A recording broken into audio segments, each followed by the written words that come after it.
ఓం అజ్ఞానతిమిరంధస్య జ్ఞానాంజనాశలాకయ చక్షురున్మిలితం येन తస్మై శ్రీగురవే నమః. నమో ఓం విష్ణుపాదాయ కృష్ణప్రేష్ఠాయ భూతలే శ్రీమతే భక్తివేదాంత స్వామిన్నితి నామినే. నమస్తే సారస్వతే దేవే గౌరవాణి ప్రచారిణే నిర్విశేష శూన్యవాది పాశ్చాత్య దేశతారిణే. జయ శ్రీ కృష్ణ చైతన్య ప్రభు నిత్యానంద శ్రీ అద్వైత గదాధర శ్రీవాసాది గౌర భక్త వృంద. హరే కృష్ణ కృష్ణ కృష్ణ హరే హరే, హరే రామ రామ రామ హరే హరే. హరే కృష్ణ. మన గీతాసారంలో మొదటి అధ్యాయానికి స్వాగతం. మనం చివరి సత్రంలో పరిచయం చూసాము. ఈ రోజున మనం అధ్యాయం 1 చూడబోతున్నాం. సో పరిచయంలో మనం నేర్చుకున్నాము ఏమనంటే, శిల ప్రభుపాదుల ద్వారా ఈ భగవద్గీత నేర్చుకోవాలనుకున్న ప్రతి ఒక్కళ్ళు కనీసం భగవంతుణ్ణి తత్వదృష్ట్యా, కనీసం సైద్ధాంతిక పరంగా అయినా సరే భగవంతుణ్ణి అంటే కృష్ణుణ్ణి భగవంతుడు అని అర్థం చేసుకోవాలి. సో అప్పుడు మాత్రమే మనకి ఈ రహస్యాన్ని మనం తెలుసుకోగలం. గీతలో ఉన్నటువంటి రహస్యాన్ని మనం అర్థం చేసుకోవడానికి ప్రయత్నం చేయగలం. భగవంతుడి కృప చేత మనం లేశ మాత్రం అర్థం చేసుకోగలం. మరి ఈ రోజు నుంచి భగవద్గీత అధ్యాయాలకు వెళ్తున్నాం. ప్రతి అధ్యాయాన్ని కేవలం 20-25 నిమిషాల్లో చెప్పడం అనేది ఒక రకంగా అసాధ్యమే. దీన్ని చూసి మా భక్తులు ఎవరైనా ఉంటే వాళ్ళు వాళ్ళకి అనుభవం ఎగరేయచ్చు కూడా. కానీ ఈ అధ్యాయంలో ఎంతటి నిగూఢమైనటువంటి జ్ఞానం ఉంది, మనం నేర్చుకోవడానికి ఎంతటి శక్తివంతమైనటువంటి అర్థం ఉంది దీంట్లో అని ఒక రుచిని అనేదాన్ని శ్రోతలందరికీ చూపించడానికి మనం ఇది మనం మొదలుపెట్టాం. సో దీంట్లో మనం అధ్యాయం పూర్తిగా చదవడం అనేది, అది కూడా దాని పుట్టుపూర్వత్రాలతో దాని నుంచి నేర్చుకునేటువంటి పాఠాలతో నేర్చుకోవడానికి చాలా ఒక రకంగా అసాధ్యం. కానీ మనం ప్రయత్నం చేద్దాం. గీతలో ఉన్నటువంటి నిగూఢమైనటువంటి అర్థాలను కొంత శాతంలో మనం నేర్చుకోవడానికి ప్రయత్నం చేద్దాం. సో ఈ రోజు మనం అధ్యాయం 1 మొదలు పెడతాం. ఈ అధ్యాయం కురుక్షేత్ర రంగంలో సైన్య పరిశీలనము. అర్జునుడు మొత్తం కౌరవ సైన్యాన్ని, పాండవ సైన్యాన్ని ఎవరైతే యుద్ధం చేయడానికి ఉత్సాహంతో ఉన్నారో వాళ్ళందరినీ చూడబోతాడు. అందుకనే ఈ అధ్యాయం పేరు కురుక్షేత్ర రంగంలో సైన్య పరిశీలన అని పెట్టారు. సో మొట్టమొదట ఈ అధ్యాయంకి ఎలా వచ్చామంటే, ఈ రణరంగంలోకి ఏ విధంగా ప్రవేశించాము, అర్జునుడు ఏ విధంగా ప్రవేశించాడు, లేదంటే మిగతా యోధులందరూ కూడా ఏ విధంగా ప్రవేశించారు, యుద్ధం చేయాల్సిన అవసరం ఏమొచ్చింది అంటే, పాండవులు ధర్మపరాయణులు. వాళ్ళు ఎప్పుడు ధర్మాన్ని పాటించారు. వాళ్ళు నిజంగా చెప్పాలంటే ధర్మరాజు కురు వంశంలోనే ఆయన ఆ తర్వాత రాజు అవ్వడానికి నిజంగా అర్హత కలిగినటువంటి వ్యక్తి. ధర్మపరాయణుడు, తర్వాత అందరికంటే పెద్దవాడు. అయినా సరే ధృతరాష్ట్రుడు పాండురాజు మరణం వల్ల దొరికినటువంటి రాజసింహాసనం మీద కూర్చొని, ఆ ధృతరాష్ట్రుడి పేరే చెప్తుంది. ధృతరాష్ట్రుడు అంటే ఎవరైతే రాష్ట్రానికి లేదా రాజ్యానికి పూర్తిగా ఆసక్తి పడి ఆ సింహాసనాన్ని వదలదలుచుకోలేదో అటువంటి వ్యక్తి అనమాట. ఆ పేరు అలా చూపిస్తుంది. సో ఆ ధృతరాష్ట్రుడు తన కొడుకులను మాత్రమే రాజులను చేయాలని చెప్పేసి దురుద్దేశంతో పాండవుల్ని స్పెషల్గా ప్రత్యేకంగా యుధిష్ఠిర మహారాజుని జూదం ఆడటానికి ఆహ్వానిస్తాడు. యుధిష్ఠిర మహారాజు అప్పటికే ఒక శపథం తీసుకున్నాడు. ఎందుకంటే అంతకుముందు ఒక చిన్న సంఘటనలో వ్యాసదేవుడు యుధిష్ఠిర మహారాజు చెప్తాడు, పాండవులు కౌరవులు యుద్ధం చేయాల్సిన పరిస్థితి వస్తుందని చెప్పేసి. సో యుధిష్ఠిర మహారాజు తెలివిగా ఏమనుకున్నాడంటే, అంటే ఈ యుద్ధం అనేది జరగకూడదు అని ఆలోచించాడు. కాబట్టి రాజు ఏం చెప్తే దాన్ని నేను పాటిస్తే యుద్ధం అనేది ఎలా వస్తుంది అని భావించాడనమాట.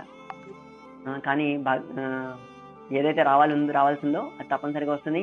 ఎందుకంటే ఇది భగవంతుడి ప్రణాళిక అనమాట. భగవంతుడి ప్రణాళిక అంటే ఎవరైతే దుష్టులు ఉన్నారో వాళ్ళని రాజ్యాధికారం నుంచి పక్కకు తీసి, ఎవరైతే ధర్మపరాయణులు ఉన్నారో వాళ్ళని రాజసింహాసనం మీద కూర్చోబెట్టడం అనేది భగవంతుడి ఆశయం. సో ఆ ఆశయం మేరకు ఆ రాజు వల్లే యుధిష్ఠిర మహారాజుని జూదం ఆడించి తర్వాత వాళ్ళందరినీ అజ్ఞాతవాసము అరణ్యవాసము చేయించి చివరికి ఆ శపథం వల్లే యుధిష్ఠిర మహారాజు మళ్ళీ ఒక యుద్ధం చేయాల్సిన పరిస్థితి వచ్చిందన్నమాట. యుధిష్ఠిర మహారాజు అప్పుడు కూడా నాకు 5 గ్రామాలు ఇవ్వండి చాలు అని కృష్ణుని దూతగా పంపిస్తాడు. ఈ దుర్యోధన ధృతరాష్ట్ర దుర్యోధన ఎవరైతే ఈ సంఘం ఉందో వీళ్ళందరి వైపు, కానీ వాళ్ళెవరు అంగీకరించరు. 5 గ్రామాలు కాదు కదా, సూది మొన ఉంచడానికి ఎంత ప్రదేశం కావాలో అంత ప్రదేశాన్ని కూడా నేను ఇవ్వనని, పైగా భగవంతుడు అని కొంతమేరకు తెలిసినటువంటి దుర్యోధనుడు కృష్ణుణ్ణే బంధించాలని ప్రయత్నం చేస్తాడు కూడా. ఎంతటి దురదృష్టవంతుడు దుర్యోధనుడు. సో కృష్ణుడు బంధించడం అనేది అసాధ్యం. విదురుడు ఆల్రెడీ చెప్తాడు, విదురుడు నువ్వు ఆయన్ని బంధించలేమని చెప్పేసి చెప్తాడు ఆల్రెడీ. కానీ దుర్యోధనుడు మంచి సలహా ఏదైతే ఉందో దాన్ని స్వీకరించడు. చివరికి యుద్ధం అనేది సత్యం అయిపోతుంది. అప్పుడు దుర్యోధనుడు సైన్యాన్ని ఏకద్దం చేయడం, అంటే సైన్యాన్ని పోగు చేయడం మొదలు పెడతాడు. దీంట్లో భాగంగా అర్జునుడి కంటే ముందుగా ద్వారకా నగరం వెళ్ళి కృష్ణుడి యొక్క మద్దతుని తన వైపు తీసుకొని రావాలని చెప్పేసి వెళ్ళి కృష్ణుడితోటి సంధి చేయడానికి ప్రయత్నం చేస్తాడు అనమాట. అప్పుడు కృష్ణుడు నిద్రిస్తుంటాడు. సరే, ఈ దుర్యోధనుడు కృష్ణుడు ఎప్పుడు నిద్ర మేలుకుంటాడా అని చెప్పేసి తల వైపు కూర్చొని ఎదురు చూస్తుంటాడు. మనం చూస్తున్నాం ఈ చిత్రంలో. అర్జునుడు వస్తాడు తర్వాత. కానీ అర్జునుడు భగవంతుడు నిద్రిస్తున్నటువంటి భగవంతుడిని చూసి చాలా అబ్బురపడిపోయి భగవంతుడి పాదాల దగ్గర మాత్రమే కూర్చుంటాడు. కృష్ణుడు ఎప్పుడైతే నిద్రలేస్తాడో అప్పుడు అర్జునుడు ముందుగా చూస్తాడు అన్నమాట. అర్జునుడు ముందుగా చూసి ఏంటి అర్జున ఇలా వచ్చావని చెప్పేసి అడుగుతాడు. సో దుర్యోధనుడే నేను ముందొచ్చాను అంటాడు. సో నువ్వు ముందొచ్చావు, కానీ నేను అర్జునుని ముందుగా చూశాను. అందులోని అర్జునుడు నీకంటే చిన్నవాడు కాబట్టి మీ ఇద్దరు అంటే కురుక్షేత్ర యుద్ధంలో నా మద్దతు కోసం వచ్చారు. కాబట్టి ఈ మద్దతులో అంటే నేను ఇద్దరిని సమానంగా చూస్తాను. కాబట్టి నేను ఎటువంటి ఆయుధం లేకుండా ఒకవైపు, నా మొత్తం నారాయణ సేన మరొక వైపు యుద్ధంలో పాల్గొంటారు అని చెప్పేసి కృష్ణుడు ప్రకటిస్తాడు. సో మరి ఈ రెండింటి మధ్య ఏది కావాలని కోరుకునే అవకాశానికి మాత్రం అర్జున్ ఇవ్వాలని చెప్పేసి కృష్ణుడు చెప్తాడు. ఎందుకంటే చిన్నవాడు కాబట్టి, తర్వాత ముందుగా చూశాడు కాబట్టి. అంత దుర్యోధనుడు చాలా ఆక్రోషం వస్తుందన్నమాట. అర్జునుడికి ముందు వచ్చేసింది మొదట అవకాశం దొరికిందని చెప్పేసి. కానీ అర్జునుడు ఏం చేస్తాడంటే దుర్యోధనుడి నారాయణ సేన కావాలనేటువంటి ఉత్సాహాన్ని, ఆశని ఎటువంటి భగ్నం కలిగించకుండా నాకు కృష్ణుడే కావాలి, నువ్వు యుద్ధంలో ఎటువంటి ఆయుధం చేపట్టకపోయినా సరే. సో ఈ విధంగా మనం అప్పుడు దుర్యోధనుడు ఏం చేస్తాడు, చాలా ఆనందపడి వెళ్ళిపోతాడు. సరే నాకు నారాయణ సేనే కదా ఉంది అని చెప్పి వెంటనే వెళ్ళిపోతాడు. సో అప్పుడు కృష్ణుడు అర్జునుడు అడుగుతాడు, అర్జున ఎందుకని నువ్వు నన్ను ఎంచుకున్నావు? నేను ఎటువంటి ఆయుధాన్ని కూడా పట్టుకోను, అది నన్ను ఎందుకు ఎంచుకున్నావు అంటే నాకు మొత్తం సేన అవసరం లేదు, నాకు నీ మద్దతు కావాలి. నువ్వు ఏ పక్షం ఉంటే ఏయస్తు పాండుపుత్రాణం ఏషాం పక్షే జనార్దనుడు కృష్ణుడు ఎటు పక్క ఉంటే అటువంటి ఆ సైన్యం తప్పనిసరిగా విజయం సాధిస్తుందని చెప్పేసి కృష్ణుడికి చెప్పి నాకు నువ్వే కావాలి, నాకు సైన్యం అవసరం లేదని చెప్పి చెప్తాను. సో ఆ విధంగా యుద్ధం రణరంగంలోకి వస్తాం. సో ఈ రణరంగంలోకి వచ్చిన తర్వాత ఈ భగవద్గీత రణం మొదలు అవ్వకముందు ఈ భగవద్గీతను చెప్పారు. ఈ భగవద్గీతని 3 భాగాలుగా విభజిస్తే ఈ భగవద్గీతని ఒక ఆభరణాల పెట్టెతో మనం పోల్చొచ్చు అన్నమాట. ఆ ఆభరణాల పెట్టెకి కింద ఒక భాగం ఉంటుంది, పేటిక కింది భాగం, ఆ పేటిక పై భాగం కూడా. ఇవి రెండు మొదటి ఆరాధ్యాయాన్ని కింద భాగం, చివరి ఆరాధ్యాయాన్ని పై భాగం సూచిస్తే అందులో ఉన్నటువంటి ఆభరణాలని మధ్యలో ఉన్నటువంటి ఆరాధ్యాయాలు సూచిస్తాయి అన్నమాట. అది భక్తి యోగ భాగం అన్నమాట. మొదటి 6 ఆరాధ్యాయాలు కర్మయోగం అయితే 3వ ఆరాధ్యాయాలు జ్ఞానయోగం. మధ్యలో భద్రపరిచినటువంటి నిజమైనటువంటి ఆభరణం ఈ మధ్యలో ఉన్నటువంటి భక్తి యోగం ఆభరణం అన్నమాట. సో ఇది గీతా మహాత్మ్యం నుండి మనం భగవద్గీత చదవడానికి ముందుకు వెళ్తున్నాం. సో గీతా మహాత్మ్యంలో భగవద్గీతని వేణుళ్ళ గానం చేశారన్నమాట. సో ఈ గీతా మహాత్మ్యం శంకరాచార్యుల చేత రచింపబడింది. కానీ చాలా చాలా గొప్పగా ఈ గీతా మహాత్మ్యం గురించి చెప్పారు. దీనిలోని కొన్ని శ్లోకాలు నేను ఇక్కడ పెట్టాను. గీతాశాస్త్రమిదం పుణ్యం యప్పటేత్ ప్రయతః పుమాన్ విష్ణో పాదమవాప్నోతి భయశోకాదివర్జితః. ఈ గీతాశాస్త్రం ఇదం పుణ్యం, ఈ గీతశాస్త్రాన్ని ఎవరైతే చదువుతారో యః పఠేత్ ప్రయతః పుమాన్, వాళ్ళు శుద్ధులు అయిపోతారు. విష్ణో పాదం అవాప్నోతి, విష్ణు పదం అవాప్నోతి, విష్ణు పదం అంటే వైకుంఠాన్ని వాళ్ళు తప్పనిసరిగా చేరుతారు. భయశోకాదివర్జితః, వాళ్ళు భయము శోకము వీటన్నిటి నుండి ముక్తులైపోతారు. వాళ్ళకి ఆధ్యాత్మిక జ్ఞానం దొరకంతో అని చెప్పేసి కొనియాడుతున్నారు. ఈ రెండో శ్లోకంలో గీతాధ్యాయన శీలస్య ప్రాణాయామ పరస్య చ నైవ సంతి పాపాని పూర్వజన్మ కృతాని చ. ఈ గీతాధ్యాయనం చేస్తే ఈ ప్రాణాయామం అటువంటి రకరకాల కార్యాల కంటే ఇది పరస్య చ నైవ సంతి పాపాని, ఎప్పుడు చేయలేని పాపాలు, ఇంతకుముందు చేసినటువంటి పాపాలు అన్నింటి నుంచి మీరు ముక్తిని పొందుతారు, దుష్కర్మల ఫలితాల నుండి పూర్తిగా ముక్తిని పొందుతారని చెప్తుంది. ఇక మల నిర్మోచనం పుంసాం జల స్నానం దినే దినే సకృద్గీతామృత స్నానం సంసార మలనాశనం. ఎలాగైతే మనం రోజు స్నానం చేయడం వల్ల మన శరీరంలో ఉన్నటువంటి మలినాలని పోగొట్టుకుంటామో, అదే విధంగా సకృత్ గీతామృత స్నానం, ఎవరైతే ఈ గీత అమృతంలో వాళ్ళు స్నానం చేస్తారో, వాళ్ళు శుద్ధిపరచుకుంటారో, సంసార మలనాశనం, ఈ కామ క్రోధ లోభ మోహ మద మాత్సర్యాలు ఏవైతే ఉన్నాయో వీటన్నింటి నుండి కూడా వాళ్ళు విడిపడిపోతారు. ఎలాగైతే మనం భౌతికంగా స్నానం చేయడం వల్ల శరీర మలినం పోతుందో, హృదయంలోని ఇటువంటి అనర్థాల మలినం ఏదైతే ఉందో గీత చదువుతుంటే పోతుంది అని చెప్పేసి. భారతామృత సర్వస్వం కాద్విని శ్రుత గీత గంగోదకం పీత్వా పునర్జన్మ న విద్యతే. ఎవరైతే ఈ గంగా జలాన్ని తాగుతారో వాళ్ళు మోక్షాన్ని పొందుతారని చెప్తారు, అన్ని పాపాల నుంచి విముక్తిని పొందుతారని. మరి గీతా గంగోదకం జరిగితే ఏం జరుగుతుంది? ఈ సంసారంలో జరిగినటువంటి కొంత పాపాన్ని, ఒక జన్మలో, 2 జన్మలో, 3 జన్మలో చేసిన పాపాన్ని మనం గంగా స్నానంతో విడిపడొచ్చాము. కానీ భగవద్గీత చదవడం వల్ల పునర్జన్మ న విద్యతే, మళ్ళీ జన్మ, మళ్ళీ పాపం, మళ్ళీ పుణ్యం అనే పరిస్థితే ఉండదు. భగవద్ధామానికి వెళ్ళిపోతాము. ఇక్కడ చూస్తున్నట్టు మీరు జీవుడు చూస్తున్నటువంటి భగవద్ధామం ప్రవేశిస్తున్నాడు ఈ విధంగా గీతను చదవడం వల్ల. సర్వోపనిషదో గావో దోగ్ధ గోపాల నందన పార్థోవత్స సుధీర్భోక్త దుగ్ధం గీతామృతం మహత్. సో ఈ శ్లోకం ఏం చెప్తుందంటే, ఉపనిషత్తులన్నీ ఒక ఆవుతో పోలిస్తే దోగ్ధ గోపాలనంద, పాలు పితికేవాడు గోపాలనందనుడు అంటే కృష్ణుడు. పార్థోవత్స అంటే ఈ దూడ ఏదైతే ఉందో అర్జునుడైతే, సుధీర్భోక్త మనందరం వినేవాళ్ళందరం, మనందరం ఆ మిగతా పాలని, మిగతా క్షీరాన్ని తాగేవాడు. దుగ్ధం గీతామృతం, ఆ పాలు ఏంటంటే దుగ్ధం, ఆ దుగ్ధం గీతామృతం మహత్కరమైనటువంటి గీతామృతమే ఆవు నుంచి. ఆవు యొక్క సారం పాలైతే మొత్తం ఉపనిషత్తుల యొక్క సారం గీతము, భగవద్గీత అని చెప్పేసి గీతామృతం చెప్తా ఉంది, గీతా మహాత్మ్యం. ఇక చివరి శ్లోకం, ఏకం శాస్త్రం దేవకీ పుత్ర గీతం ఏకో దేవో దేవకీ పుత్ర ఏవ ఏకో మంత్ర తస్య నామాన్యాని కర్మప్యేకం తస్య దేవస్య సేవ. ఏమని చెప్తున్నారు? ఏకం శాస్త్రం, ఒక శాస్త్రం ఉంటే కనుక ఒకటే శాస్త్రం ఉండేవండి. ఏంటది? దేవకీ పుత్ర గీతం, కృష్ణుడు పాడినటువంటి భగవద్గీత. ఏకో దేవో, ఒకవేళ భగవంతుడు ఒకడే భగవంతుడు కావాలనుకోండి, దేవకీ పుత్ర ఏవ, కృష్ణుడే ఆ భగవంతుడు.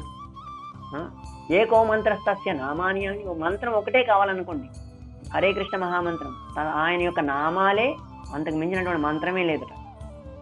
చివరికి కర్మప్యేకం తస్య దేవస్య సేవ, ఆయన సేవకు మించినటువంటి మరొక కర్మ లేదు. ఎవరైనా అత్యున్నతమైన మహోత్తమైన కర్మ చేయాలంటే, కార్యం చేయాలంటే ఆయన సేవ చేయాలి. సో ఈ విధంగా హరే కృష్ణ మహామంత్రాన్ని, హరే కృష్ణ కృష్ణ కృష్ణ హరే హరే, హరే రామ రామ రామ హరే హరే, దీన్ని మించినటువంటి మంత్రం లేదని, ఆయన నామాన్ని మించిన మంత్రం లేదని ఈ శంకరాచార్యుడు గుప్తంగా ఇవన్నీ చెప్తూ ఉన్నాడు అనమాట. బహిరంగంగా ఆయన వేరొక తత్వం చెప్పినా ఆయన రాసినటువంటి చాలా చాలా గీతాలు, జగన్నాథాష్టకం, మరికొన్ని గీతాలు, చాలా మంది ముఖ్యమైనటువంటి గీతాలు, కేవల అష్టకం, ఇవి ఉన్నాయి. సో ఇంకా మొదలు పెడదాం. మనం ఇందాక చూసినట్టు భగవద్గీతని 3 భాగాలు చేస్తే కనుక మొదటి 6 అధ్యాయాలు 3 నిజమైన సూత్రాలను చెప్తున్నాను. మొదటి 6 అధ్యాయాలు మనకి ఎలా జీవించాలని చెప్తుంటాయి. ఇక 7 నుంచి 12 అధ్యాయాలు ఎలా ప్రేమించాలి. మన జీవితంలో ఒక జీవిస్తే సరిపోదు, ప్రేమించాలి కూడా. ప్రేమ అనేది ఎలా ఇవ్వాలి. తర్వాత 13 నుంచి 18 అధ్యాయాలు ఎలా త్యజించాలి. అంటే ఇక్కడ ఏది శాశ్వతం కాదు. ఈ భౌతికమైనటువంటి వస్తువుల్ని ఏ విధంగా మనం వాటి పట్ల విరక్తితోటి మనం ఈ భౌతిక జగత్తులో మన జీవనం గడపాలి. ఏ విధంగా వాటిని ఏదో ఒక రోజు మనం తప్పనిసరిగా వదిలివేయాల్సి వస్తుంది. సో ఏ విధంగా వాటి నుండి మనం విరక్తిని కలిగి ఉండాలని చెప్పేసి చివరి 6 అధ్యాయాలు చెప్తారు. మనం మొదటి అధ్యాయంలో ప్రవేశిద్దాం. సో అన్ని శ్లోకాలని, అన్ని పాఠాలని, అన్ని భాగాల్ని చెప్పడం అనేది నేను చెప్పినట్టు అసాధ్యం. కానీ మనం భగవద్గీత నుంచి గొప్పతనం నేర్చుకున్నాం. ఇప్పుడు ఈ మొదటి అధ్యాయంలో 4 పాఠాలని మనం నేర్చుకోవడానికి ప్రయత్నం చేద్దాం మనకున్న సమయంలో. సో ఇక్కడ ఫాంట్ కొంచెం తేడాగా ఉంది, ఎందుకంటే ఒక ల్యాప్టాప్ నుంచి మరొక ల్యాప్టాప్కి వచ్చిందనమాట. మనం క్షమించండి. దీన్ని మనకు తెలిసిన శ్లోకాలు కాబట్టి మనం చదవడానికి ప్రయత్నం చేద్దాం. ధృతరాష్ట్ర ఉవాచ ధర్మక్షేత్రే కురుక్షేత్రే సమవేతాయుత్సవః మామకా పాండవాశ్చైవ కిమ కుర్వత సంజయ. ఈ శ్లోకం 4 రకాలైనటువంటి భావనలను చెప్తుంది. ధృతరాష్ట్ర చెప్తున్నాడు సంజయ్ తోటి, ధర్మక్షేత్రే కురుక్షేత్రే. ఎందుకని చెప్తున్నాడంటే ఈ కురుక్షేత్రం అనేది ధర్మక్షేత్రం, పాండవులు ధర్మపరాయణులు కాబట్టి వాళ్ళకి మంచి జరగచ్చు. కానీ ఆసక్తి ఎక్కడుంది? తన పుత్రుల వైపు ఉంది. ఇంకేమడుగుతున్నాడు? వీళ్ళు ఏం చేశారు? కిం అకుర్వత సంజయ, వాళ్ళు ఏం చేశారు అని ఎందుకు అడుగుతున్నాడు? ఎందుకంటే వీళ్ళు ఏమైనా సంధి చేసుకుంటున్నారా, లేదంటే నా కొడుకులకి రాజ్యం వచ్చే అవకాశం ఏమైనా ఉందా అని సందేహం ఉందన్నమాట ఆయనకి. ఈ ధర్మక్షేత్రం తర్వాత పాండవుల మీద ఎంతో నమ్మకం ఉంది కాబట్టి భయం కూడా ఉంది. పాండవులు తన పుత్రుల్ని ఎక్కడ ఓడిస్తారో అని చెప్పేసి. కానీ కొంత ఆశ కూడా ఉందన్నమాట. ఏమండి ఆశ? విజయం సాధిస్తారేమో అనే ఒక ఆశ కూడా ఉందన్నమాట. ఇవన్నీ భావనలు దుష్టుడైనటువంటి ధృతరాష్ట్రుడి హృదయంలో జరుగుతుంది అనమాట. సో ఈ శ్లోకంలోనే అన్ని కనబడతాయి అనమాట. ఏమంటున్నాడు? మామక పాండవాశ్చైవ. ఆయన ఆసక్తి చూడండి. నా పుత్రులు పాండవులు అని ఇద్దరిని విడదీస్తున్నాడు అనమాట. అందరినీ కలిపి కౌరవులు అంటారు, ఎందుకంటే కురు వంశంలో పుట్టిన వాళ్ళంతా. కానీ వీళ్ళని మాత్రమే కౌరవులు అంటారు. మన పాండుపుత్రులు ఎవరైతే ఉన్నారో వాళ్ళని పాండవులు అని చెప్పి మొదలుపెట్టి ఇంకొక పేరును బట్టి పెట్టారు. ఎందుకని? ఇదంతా ధృతరాష్ట్రుడి యొక్క దుర్బుద్ధి అనమాట. సో ఆ విధంగా మొదటి శ్లోకమే ధృతరాష్ట్రుడి హృదయంలో ఉన్నటువంటి కల్మషాన్ని చూపిస్తుంది. సో మొదటి పాఠం ఏంటంటే దేవుని పక్షాన ఉంటాం, అంటే భగవంతుడి పక్షాన ఉంటాం. ఒకరి సొంత రాజకీయ దౌత్యం ప్రాపంచిక కౌశలత కంటే లక్షల రెట్లు గొప్పది. ఇక్కడ రాజకీయ కౌశలత, ప్రపంచ కౌశలత లేదంటే రాజకీయ దౌత్యం, వీటన్నిటికీ ఒక మారు పేరు ఎవరంటే మన దుర్యోధనుడు అనమాట. తనను తాను రాజు అనుకుంటుంటాడు అనమాట. సో ఈ 2 నుంచి 11 శ్లోకాలు దుర్యోధనుడు ద్రోణుతో చెప్పినటువంటి సందేశం అనమాట. సో పాండవుల మొత్తం సైన్యాన్ని చూసి ఈ దుర్యోధనుడికి చాలా భయం వేస్తుంది. అందుకని అప్పుడు సైనాధిపతిగా ఉన్నటువంటి ద్రోణుడి దగ్గరికి వెళ్ళేసి, తన గురువు ద్రోణుడి దగ్గరికి వెళ్ళేసి ఈ విధంగా తన భయాన్ని వ్యక్తపరుస్తుంటాడు. 3 నుంచి 11 శ్లోకాలు అనమాట. పశ్యైతాం పాండుపుత్రాణం ఆచార్య మహతిం చము వ్యూఢం ద్రుపద పుత్రేణ తవ శిష్యేణ ధీమత. ఏమని చెప్తున్నాడు? పశ్యైతాం, చూడండి పాండుపుత్రాణం, వీళ్ళు ఎంత పెద్ద సైన్యాన్ని ఎక్కడ తీసుకొచ్చారో చూడండి. ఆచార్యం మహతించము, చాలా మహత్తరమైనటువంటి సైన్యం ఉంది అక్కడ. వ్యూఢం ద్రుపద పుత్రేణ, ద్రుపదుడు ఎందుకు తీసుకొస్తున్నాడు ఇక్కడ మధ్యలో? ఈ ధృష్టద్యుమ్నుడు చేశాడు ఈ రాజ్యం, అంటే వాళ్ళు ధృష్టద్యుమ్నుడు అవతల పక్కన సేనాధిపతిగా ఉన్నవాడు. ధృష్టద్యుమ్నుడు ఎవరితోటి? ఈ ద్రోణుడితోటి సంబంధం ఉందన్నమాట. ఏ విధంగా? ఈ ధృష్టద్యుమ్నుడు ద్రుపద పుత్రుడు కాబట్టి, ఎందుకంటే ద్రుపదుడు ద్రోణుడిని అవమానిస్తాడు ఒకసారి. ఆయనలో ఒక కోపాన్ని, క్రోధాన్ని తీసుకురావడానికి ద్రుపద పుత్రుడు అని వాడినాడు. ధృష్టద్యుమ్నుడు అని చెప్పట్లేదు, ద్రుపద పుత్రుడు అని కూడా చెప్తాం. ఎందుకంటే ద్రుపదుడికి ద్రోణుడికి వైరం ఉంది కాబట్టి ఆ వైరాన్ని దాన్ని సొమ్ము చేసుకున్నామని చూస్తున్నాడు. తవ శిష్యేణ, ఇంకొకటి ఏం చెప్పాడు? ధృష్టద్యుమ్నుడు తనని చంపుతాడని ద్రోణుడికి తెలిసిన తర్వాత కూడా ధృష్టద్యుమ్నుడికి కూడా గురువు అయి ఉన్నాడు ద్రోణుడు. బ్రాహ్మణుడు కాబట్టి క్షత్రియుడు ఎవరైతే ఉన్నారో వాళ్ళకి జ్ఞానం ఇవ్వడం అనేది తప్పనిసరి. తవ శిష్యేణ, మీరే ఇచ్చిన ఆయనకి జ్ఞానం, ఇంత పెద్ద సైన్యం. సో ఈ విధంగా వాళ్ళందరిలో వైరాన్ని తీసుకురావాలని చెప్పేసి ఈ విధంగా మాట్లాడుతున్నాడు. దీన్ని దౌత్యం అంటారు, రాజకీయ దౌత్యం అంటారు. సో పాండవుల వైపు ఉన్నటువంటి వివిధ యోధులను కూడా గుర్తు చేసుకున్నాడు అనమాట. సో ఈ శ్లోకాలన్నీ చూడటం మనకు వీలు కాదు. ఎవరెవరు ఉన్నారు? అత్రశూర మహేశ్వాస భీమార్జున సమాధి. భీముడు అర్జునుడు అంటే చాలా భయం దుర్యోధనుడికి. ప్రత్యక్షంగా భీముడు అంటే చాలా భయం అనమాట. ఎందుకంటే ఎవరైనా చంపితే దుర్యోధనుడిని వాడు భీముడే. అందుకని అర్జునుడు కూడా తర్వాత చెప్పాడు పేరు భీమార్జున సమాయుధి. అర్జునుడు అంటే కూడా భయం ఉంది. ఎందుకంటే అర్జునుడు ఒక్కడే మొత్తం కౌరవ సామ్రాజ్యాన్ని, కౌరవ సేనని మొత్తాన్ని కొన్ని రోజుల క్రితమే మన విరాట రాజు దేశానికి వచ్చినప్పుడు యుద్ధంలో ఓడించేశాడు ఆల్రెడీ. అందుకని మన అర్జునుడు అంటే కూడా ఎంతో భయం అనమాట. భీమార్జున సమాయుధి అని చెప్తున్నాడు. యుయుధాను, విరాటశ్చ, మిగతా వాళ్ళ పేర్లు కూడా చెప్తున్నాడు. విరాటశ్చ, ద్రుపదశ్చ, మహారథ, వీళ్ళందరూ ఉన్నారు. చూడు ఎంత పెద్ద సైన్యం తెచ్చాడో అర్జునుడు అని చెప్పేసి పెడుతున్నాడు మన పాండుపుత్రుడు. సో దుర్యోధన పాండవ సేన చూసి భయపడుతున్నాడు. 7 అశ్విని సేన, తన దగ్గర 11 ఉన్నా సరే దుర్యోధనుడు దృష్టిని వేలెత్తి పెడుతున్నాడు. తర్వాత క్రోధాన్ని చూడాలనుకున్నాడు ద్రోణుడి యొక్క క్రోధాన్ని బయటికి తీసుకురావాలనుకున్నాడు. 5వ శ్లోకంలో ఇంకా మిగతా వాటి దుష్కేతువు, చేకితానుడు, కాశీరాజు, పురజితుడు, కుంతిభోజుడు ఇంకా ఏమంటున్నాడు? నాయకామాయి. మరి వీళ్ళందరినీ కొనియాడాడు అనుకున్నాడు. వీళ్ళు నా వైపు ఉన్న వాళ్ళు మేబీ వాళ్ళంతా ఏమైనా బాధపడుతున్నారేమో, వాళ్ళని కూడా కొంచెం పొగుడుతానని చెప్పేసి తన వైపు ఉన్న వాళ్ళని కూడా పొగడం మొదలు పెడతాడు. ఇది రాజకీయ దౌత్యం అనమాట దుర్యోధనుడిది. ఇక 2వ పాఠం ఏంటంటే కృష్ణుడు ఉన్న చోట విజయం అనేది తథ్యం. సో ఈ కృష్ణుడు జయస్సు పాండుపుత్రాణం ఏషాం పక్షే జనార్దనం. ఈ శ్లోకం చెప్తుంది కృష్ణుడు ఎక్కడ ఉంటే జయస్సు పాండుపుత్రాణం ఏషాం పక్షే జనార్దనుడు ఎక్కడైతే ఉన్నాడో తప్పనిసరిగా పాండుపుత్రులకు విజయం జరుగుతుంది. ఇది మొదటి అధ్యాయంలోనే బయటపడుతుంది అన్నమాట. ఎక్కడెప్పుడైతే కృష్ణుడు అర్జునుడిని ఈ భగవద్గీత మనకి చూపిస్తుందో ఏం చేస్తుంది? తత శ్వేతైర్హయైర్యుక్తై మహతి స్యందనే స్థితౌ మాధవ పాండవశ్చైవ దివ్యౌ శంఖౌ ప్రతస్మతు. వాళ్ళు శంఖపూరణం చేస్తే వాటన్నిటిని దివ్య శంఖాలని చెప్తుంది. అటుపక్కన ఇటువంటి దివ్య శంఖాలు అనేటువంటి పేర్లు కానీ వాటి ఆ శంఖాల పేర్లు కానీ ఏమి చెప్పలేదన్నమాట. ఎవరు కౌరవుల పట్ల పక్కన ఉన్నటువంటి సైన్యంలో వాళ్ళ సేనా నాయకులు విని. సో ఈ విధంగా 6 సంజ్ఞలు చెప్పారు. 6 సూచికలు ఉన్నాయి విజయానికి. కృష్ణుడు పాంచజన్యము, ఇవి శంఖాల పేర్లు చెప్పారు. వీళ్ళందరి శంఖాల పేర్లు చెప్పారు. ఈ శంఖాలని ఊదితే ఏం జరిగిందంటే శంఖాలను పూరిస్తే కౌరవుల హృదయాలనేవి కంపించిపోయినాయి అని చెప్పారు.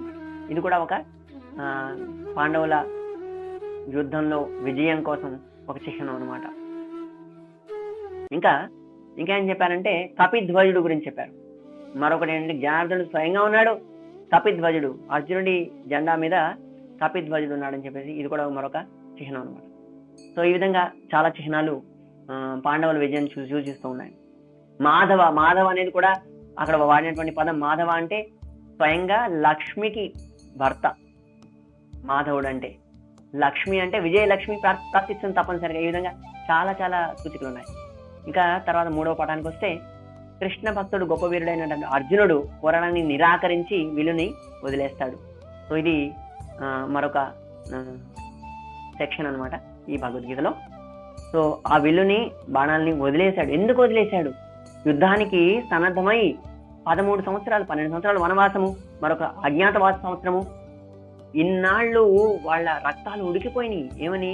ఎలాగైనా సరే కౌరవుల మీద విజయం సాధించాలని చెప్పేసి. మరి ఇప్పుడు ధనుష్ బాణాలను ఎందుకు త్యజిస్తున్నాడు అనేది 3వ పాఠం అన్నమాట.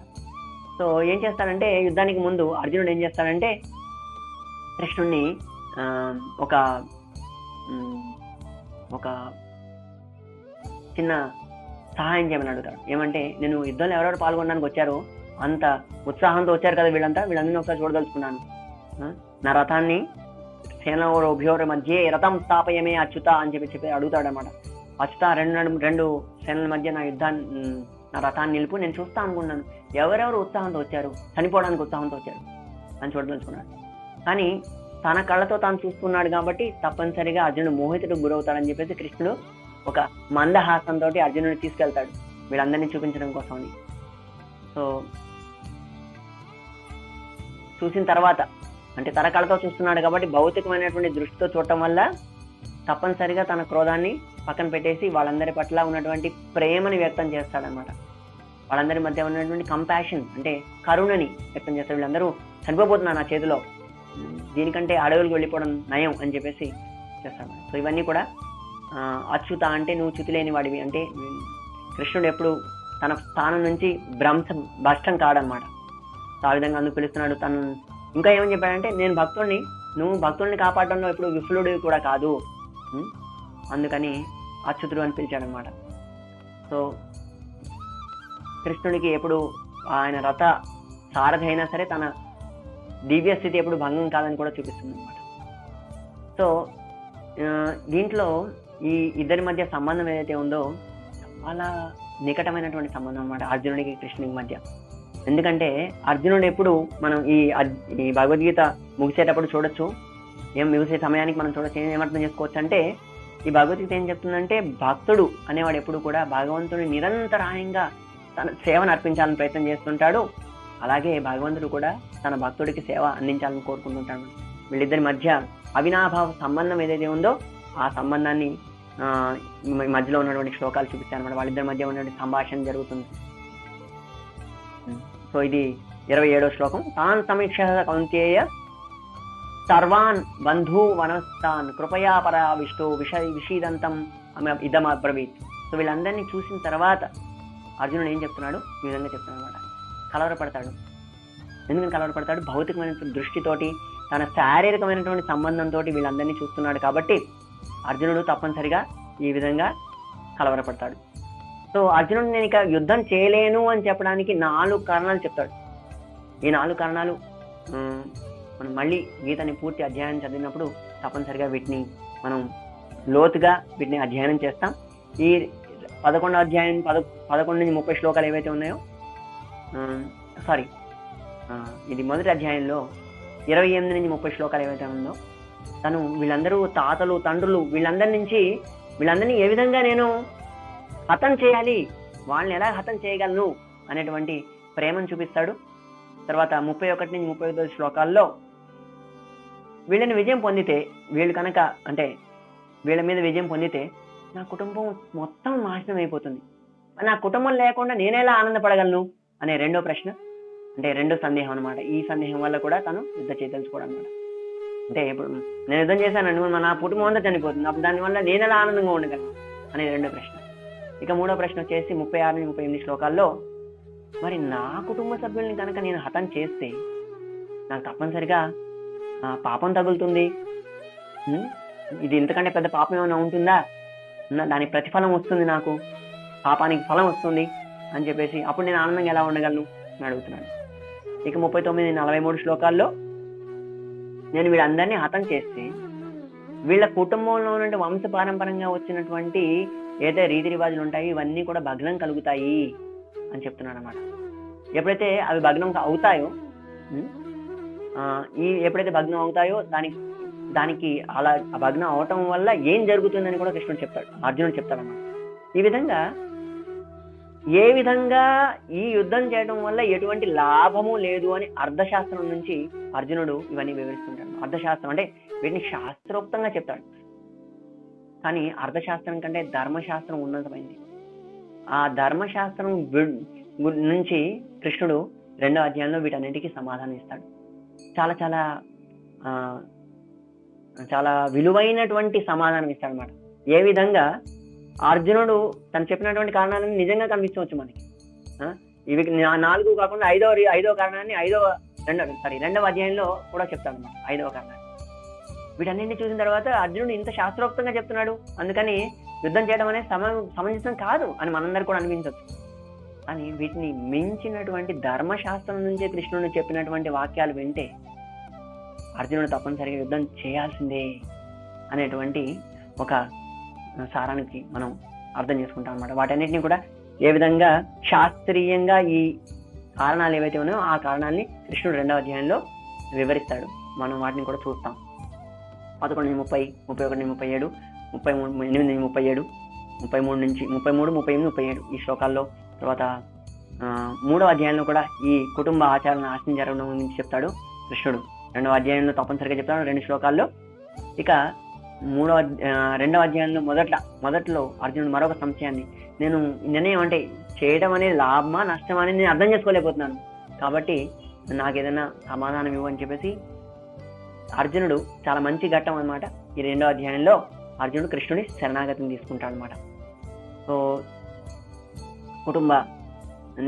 నా కుటుంబాన్ని చంపేసి నేను ఎటువంటి శ్రేయస్సుని చూడటం లేదు అని చెప్పి ఈ శ్లోకం చెప్తాడు. ఈ విధంగా నాకు ప్రతిఫలం, ఈ కర్మ యొక్క ఫలం నాకు లభిస్తుందని చెప్పేసి ఈ శ్లోకాలు చెప్తాడు. తర్వాత ఈ 4వ కారణం, వంశాల ఆచారాలు ఎప్పుడైతే ఉందో ఆ వంశాల ఆచారాలను నశించిపోతాయని చెప్పేసి కులం నశించిపోతే ప్రణశ్యంతి కుల ధర్మ, వంశాచారాలు నాశనం అయిపోతాయి. వంశాచారాలు నాశనం అయిపోతే ఏముంది, అధర్మో విభవతి, అధర్మం పెరిగిపోతుంది. అధర్మం పెరిగితే కులస్థులు వాళ్ళు కలుషితం అయిపోతారు. కలుషితం అయిపోతే వర్ణ సంకరులు పుడతారు. వర్ణ సంకరులు పుడితే మనం అందరం ఇబ్బంది పడాలి, నరకమే కనబడుతుంది. పతంతి పితరో, మన పితృదేవతలు నశించిపోతారు, వాళ్ళు పతనం చెందుతారు. ఉత్సాద్యంతి జాతి కర్మ కుల ధర్మ, ఈ ధర్మాలన్నీ కూడా నశించిపోతాయి. ఇవన్నీ నశించిపోతే నేను యుద్ధం చేయడం వల్ల లాభం ఏంటి అని చెప్పి అడుగుతాను. ఇక తర్వాత ఈ అధ్యాయం చివరిలో సంజయుడు చెప్పినటువంటి శ్లోకంతో ఈ అధ్యాయం ముగుస్తుంది. సంజయ ఉవాచ ఏకముక్త్వార్జున సంజ్ఞే రథోపస్థ ఉపావిశత్ విసృజ్య సశరం చాపం శోక సంవిఘ్న మానసః. ఈ మొదటి అధ్యాయం చివరిలో ఈ విధంగా చెప్పి సంజ్ఞే అంటే ఇటువంటి కార్యం చేస్తున్నాడు. ఎటువంటి రథోపస్థ, ఎవరైతే కూర్చున్నాడో రథంలో అర్జునుడు, ఉపావిశత్ విసృజ్య సశరం చాపం, తన చాపం అంటే ధనుస్సుని, సశరం అంటే అస్త్రాలతోటి ఉన్నటువంటి ఆ ధనుస్సుని కింద పెట్టేశాడు. శోక సంవిఘ్న మానస, ప్రాక్టికల్ గా అంటే అర్జునుడు కళ్ళంట నీళ్లు కారుతున్నాయి. శోక సంవిఘ్న మానస. సో ఈ విధంగా జ్ఞానోదయం పొందడానికి అర్హత ఏంటంట, అర్జును లాంటి దయగల కోమలం గల హృదయము, శాంతి కాముకుడు అవడం. ఇటువంటి హృదయం కలిగిన వాళ్ళకి మాత్రమే ఇటువంటి జ్ఞానం పొందడానికి అర్హత ఉందన్నమాట. అయితే అర్జునుడిలాగా 2వ అధ్యాయంలో మనం చూస్తాం ఏ విధంగా కృష్ణుడికి శరణాగతి పొందాలి అనేటువంటి ముఖ్యమైనటువంటి విషయాన్ని మనం 2వ అధ్యాయంలో చూస్తాం. సో ఈ విధంగా మొదటి అధ్యాయం అర్జునుడి ప్రశ్నలతోటి, అర్జునుడి సందేహాలతోటి, లేదంటే అర్జునుడి శాస్త్రం నుంచి చెప్పినటువంటి సారాలతోటి ముగుస్తుంది. ఇక 2వ అధ్యాయంలో కృష్ణుడి సమాధానాన్ని చూస్తాం. సో 2వ అధ్యాయం మళ్ళీ ఆదివారం జరుగుతుంది. సో మీ అందరూ ఆ 2వ సత్రాన్ని, 2వ అధ్యాయాన్ని తెలుసుకోవడం 3వ భాగంలో 2వ అధ్యాయం గురించి మనం నేర్చుకుంటాం. సో మీ కుటుంబ సభ్యులు లేదంటే మీ బాంధవులు ఇంకెవరైనా సరే భగవద్గీత నేర్చుకోవడానికి ఉత్సాహంగా ఉన్న వాళ్ళు ఎవరైనా ఉన్నారంటే ఈ యొక్క లింక్స్ ఏవైతే ఉన్నాయో, యూట్యూబ్ ఛానల్ లింక్స్, తర్వాత ఈ అధ్యాయాల లింక్స్ కూడా మీరు వాళ్ళందరికీ పంచుకోవచ్చు, వాళ్ళందరితో పంచుకోవచ్చు. మీరు కూడా ఈ అధ్యాయాలను విని మీకు ఏమైనా సందేహాలు, ప్రశ్నలు ఉంటే ఈ యొక్క చాట్లో మీరు తప్పనిసరిగా నన్ను అడగవచ్చు. సో చాట్లో నేను ఎంత తొందరగా వీలైతే అంత తొందరగా సమాధానం ఇవ్వడానికి ప్రయత్నం చేస్తాను. సో మీ అందరి ఆశీస్సుల కోసం ఈ గీతని మనం పారాయణించడం మొదలుపెట్టాం. సో మీ అందరికి నచ్చితే తప్పనిసరిగా నన్ను ఆశీర్వదించి ప్రోత్సహించండి. హరే కృష్ణ.